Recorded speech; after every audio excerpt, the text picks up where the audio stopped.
Hi, I'm Reed, this is Crowland Publishing, and welcome back to Lore, which is our series on taking folklore, mythology, religion, social custom, all that kind of cool stuff, and mining it for use in our tabletop role-playing games. And today we're going to talk about swords. That's what that is, swords. Wait, that doesn't look like sword. Anyway, magical swords.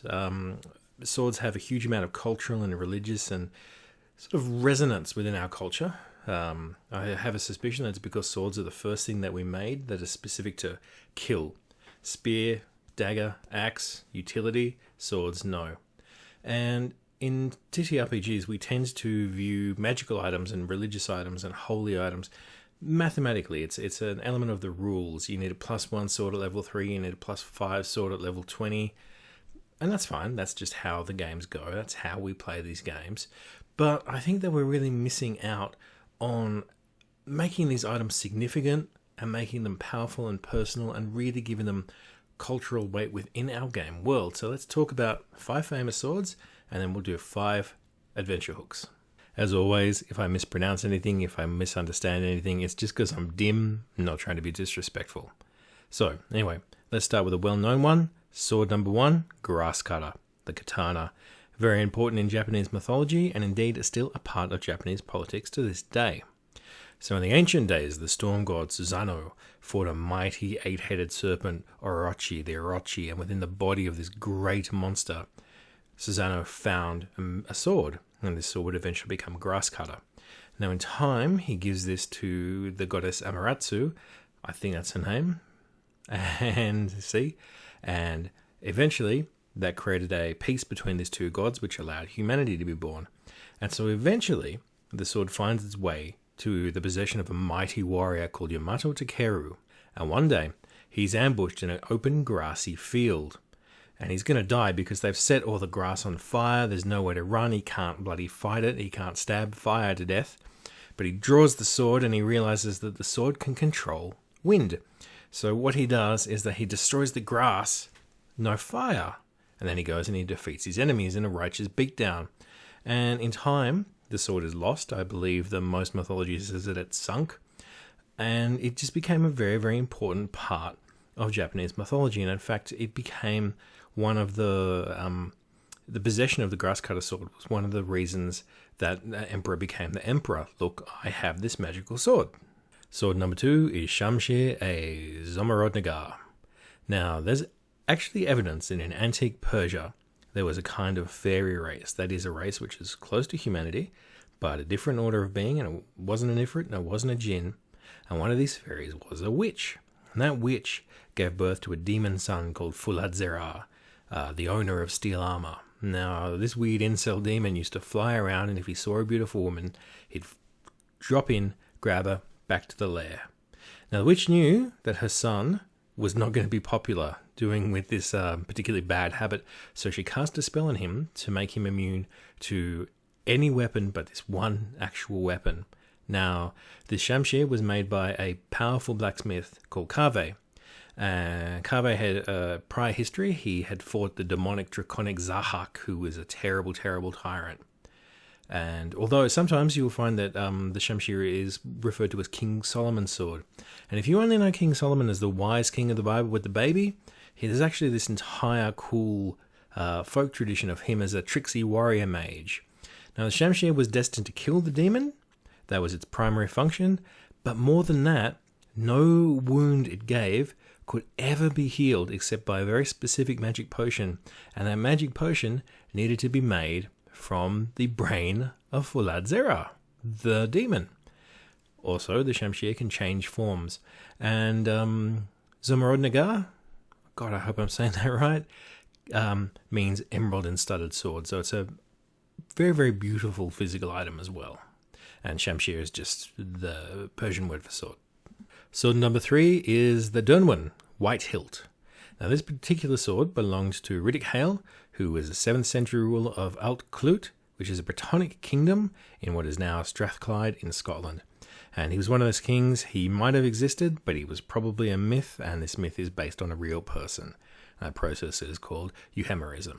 So the cool thing about white hilt is that when it's drawn, it bursts into flame from its hilt to its tip.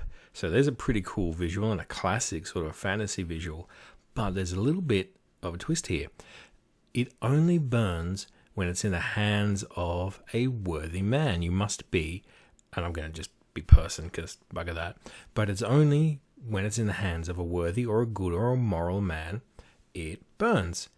Some traditions also say only in the hands of aristocrats, the well-born. And the thing is that Riddick would actually often say, do you want to borrow the sword? Riddick Hale, his name means Riddick the Generous, and it's because he had this habit of saying, do you want to draw the sword? Which, of course, is a little bit of a trap, because if you're a bad dude, if you were an unworthy person, if you were an immoral person, there's some pretty bloody good evidence. And I think that you could have a lot of fun with that in a game setting, in that, are you a moral person?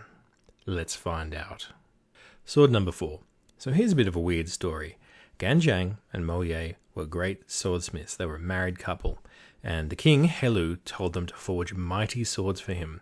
And he wanted male and female swords, which is a curious notion. And they were told you have 3 months to do this in. And that is both very difficult to do, and is also considered very rude by the Chinese culture that presented it. So they had to rush. They buggered up the first one, and eventually they realized that if they were going to get this right, they needed to put human life essence, qi, into the flames of the forge.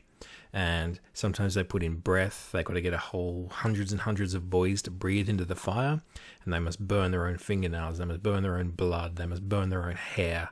Their chi goes into the fire to make the swords, and in some cases, Mo Ye has to throw herself into the forge. She must burn herself to get the right kind of power to make these magical swords. Awful. So they took this masterpiece to the king, but they hid another one.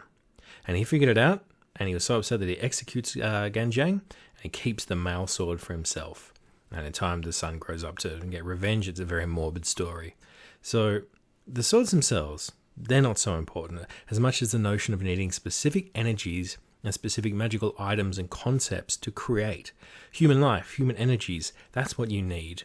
And while I would specifically stay away from male and female aspects, I would say that it'd be very interesting to do an aspect to the sword that is much more than a +2 or a keen or a kind of just superpower that it gets. Think of this as feng shui, the idea that physical properties can control human destinies and human personalities. So perhaps you make a sword that is dragon aspected, and the person who wields that sword will eventually become proud and greedy and dangerous. Or life aspected, you only want to use the sword to defend, you don't want to use it to kill people. And these swords could influence your luck and your behavior. The more you act like the sword is aspected, the more it will reward you. So again, we're seeing these magical swords as having a moral dimension. Sword number 5, this one is my favorite. So in the Hindu myth, simplifying again, the Devas, the gods, were having problems with their enemies, the wicked Asuras. So they go to Brahma, the cosmic creator of the universe, and ask for help. So Brahma goes, okay, yep, those demons, those Asuras are a pain in the ass. So Brahma takes powerful items, powerful magical items in our terms, he sacrifices them into a fire, and I'm quoting now, it is heard that a creature sprang from the fire, scattering the flames around him, and whose splendour equalled that of the moon himself when he rises in the firmament, spangled with stars. His complexion was dark like that of the petals of the blue lotus. His teeth were keen. He seemed to be irresistible and possessed of exceeding energy. Upon the appearance of that being, the earth trembled, the ocean became agitated with high billows and awful eddies. Meteors, foreboding great disasters, shot through the sky. All creatures began to quake with fear every moment, beholding the awful agitation of the universe, and the being sprung up from that sacrificial fire, possessed of great might. His name is Asi, which is pretty cool. So Asi takes the shape of a sword, and he's given to Lord Shiva, the god of energy, and the enemy of the demons, the Asuras. He goes to town, he clears house, the demons are buggered off, and Dharma is restored. And in time, a human prince is given the sword, who does the same thing on a lesser scale. So there you go, a mighty cosmic being as big as the moon, taking the shape of a sword. Bit cooler than Sword +1 Sunblade. So magic swords, they have specific and interesting powers to control the wind, to burn, to reveal the truth of a man. They might need very specific conditions to be created. You can't just, I spent 10 experience points and now I have a magical sword. No, you've got to go out and quest for it. It requires sacrifice of humanity, of blood, of life. So, are you enjoying this video? Before we do 5 adventures, why not like us? Why not share? And why not subscribe? Tell your friends, baby. But anyway, number 1 of 5 adventure ideas. You must discover a sword's abilities. Now, in various editions of D&D or various other RPGs, how you do this is going to differ. It might just be, I've got a level 1 spell. Oh, okay, I know what it is. But if you're giving a very powerful sword to someone, it should be work to discover the abilities of this sword. So you want to give them a clue. If it has water powers, there might be ancient runes for water. They might have to go and learn the ancient runes. If it has the power to raise the dead, it might be in a graveyard. There might be a certain specific pattern to the blade that a bard might know if they do a legend lore roll. And then, of course, you want to put pressure on the players when they're finding out this magical sword's true provenance. So say, I think it's got something to do with the sword. I'm going to go down to the sea. Oh, bugger, sea monster, 10 krakens, drunk.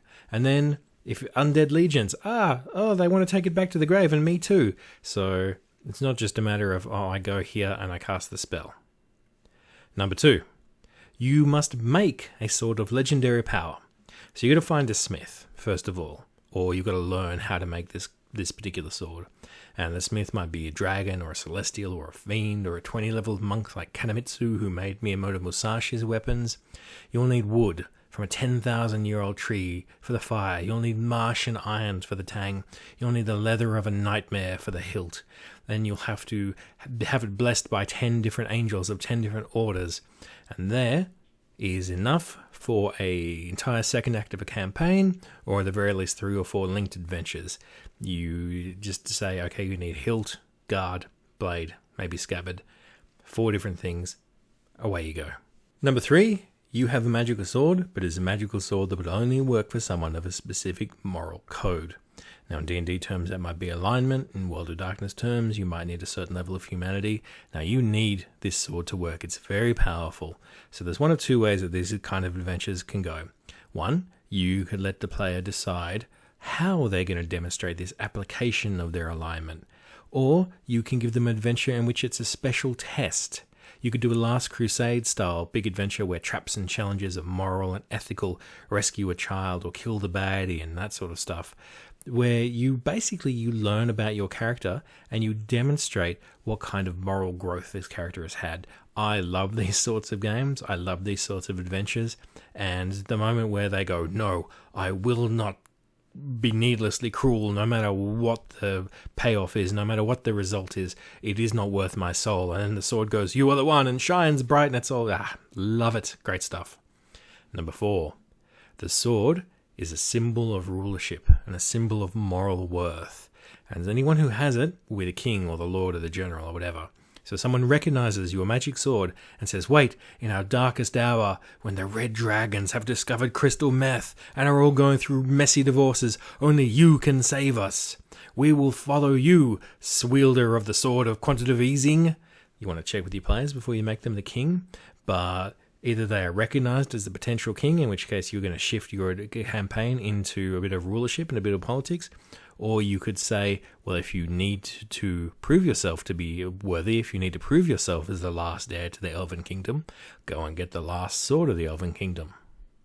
And number 5, an empire of swords.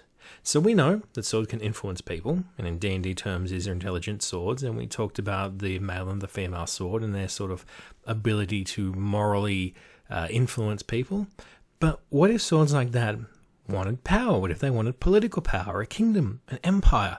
What if the Dark Lord of Undeath was forced into being a Dark Lord of Undeath by a horrible sword that took over his mind?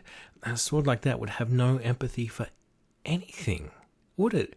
It's not human, it's not organic even. It is completely an alien kind of life. What would it think about us? What would it think about any human? What would a good sword like that think? What would it feel? What would its opinion of us be? So that's 5 adventures, that's 5 interesting swords. There's loads and loads of lists available easily online if you want to start your reading there.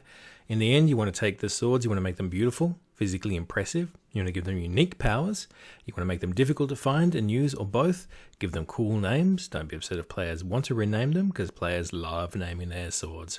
So anyway, that's it. I'm Reed, this is Corellian Publishing. It's a little bit long, I know, I'm sorry, and I will see you next time. Also, sorry my voice, a little bit MSC today. Anyway, bye-bye.